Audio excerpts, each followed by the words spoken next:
getting ready to vote in October of 2010 in the general election, I'm starting to look and see who not only I was voting for, but everyone in my area was voting for. And I noticed that our entire county was voting for one congressional candidate, except for one little tiny voting precinct, and they were voting for someone else. And I thought, well, why would they be doing that? And that's what got me started and led me to think, why are districts being drawn this way? Is there some kind of rule that requires it? And so I thought the only way to figure that out is to draw my own map and see. Literally at the beginning it was pencil and paper and some calculation figures. So I had an Excel spreadsheet with all the population data for all of the municipalities in Pennsylvania, grouping them together in a way that would add up to the required district sizes and see if I could do that for the whole state.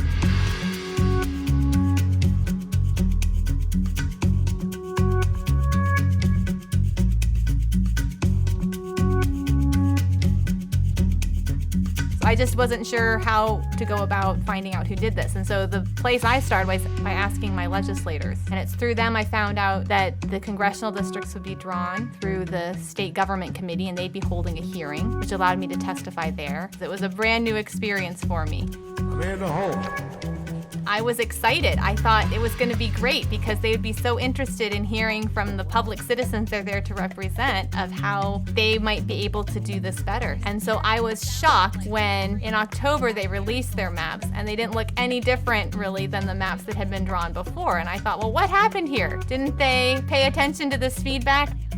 And so I thought to myself, well, what can I do at this point? I mean, are the people going to be left to just suffer? Is this it? Is this all that we can do? And so I went back, just like I had done at the beginning, to the Constitution and found out that there is an appeal process, that it isn't the final say. There's an opportunity to appeal to the Pennsylvania Supreme Court.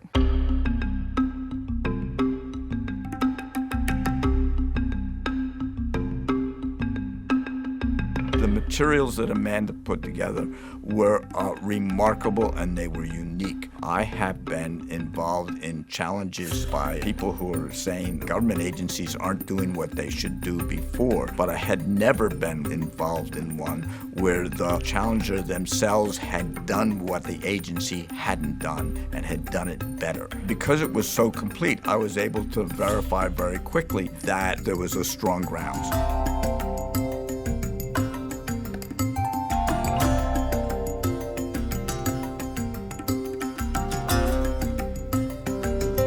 I was thrilled when I heard the decision that the law had prevailed. The system worked, that a wrong like this would not go unrighted. This was the very first time that any map that had been produced by the Legislative Commission in Pennsylvania had been overturned on a citizen's petition. And it only happened because of the incredibly enormous work that Amanda Holt had done.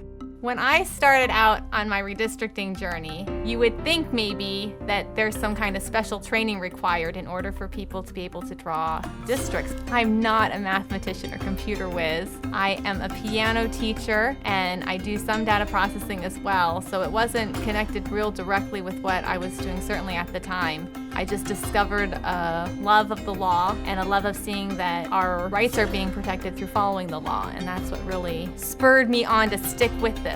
She was passionate about wanting to make sure the system worked for not just her, but for everybody. I mean, we all feel fairness is important, but we're not really willing to get up out of our chairs to make sure that it happens, and she was willing to get up out of her chair to make sure it happened.